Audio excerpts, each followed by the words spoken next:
Guys, তো কেমন আছেন সবাই? তো আবারও চলে আসলাম আপনাদের মাঝে ছোট্ট একটা ব্লগ নিয়ে। তো যেহেতু এই কদিন আগে মানে মনসা ঠাকুরের পুজো গেছে, তো সেই ভিডিওটা করে রেখেছিলাম, কিন্তু এত ঝুট ঝামেলার মধ্যে ছাড়া হয়নি। তো মনে হলো আপনাদের সাথে শেয়ার করি। তো দেখুন, আমরা কিন্তু মাঠে চলে এসেছি, আর এইদিকে মাঠের পরিবেশটা দেখুন কতটা সুন্দর। আর এখানে খুব প্রচণ্ড রৌদ্র ছিল, যে কারণে আমি মাথায় ঘুমটা দিয়েছিলাম। আর ঘুমটা দিয়ে পরে একদম পুরো নতুন বউর মতো লাগছিল। তার মধ্যে আবার পরেছিলাম লাল শাড়ি।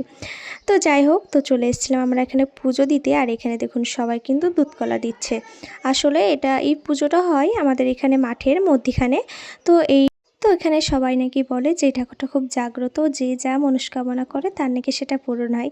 তো আমরা কিন্তু প্রায় চলে এসেছিলাম এখানে পুজো দিতে। আর পুজো দেওয়া হয়ে গেলে আমরা ঘুগনি খেয়েছিলাম, আরও ফুচকা আইসক্রিম খেয়েছিলাম, ওগুলো তোলা হয়নি।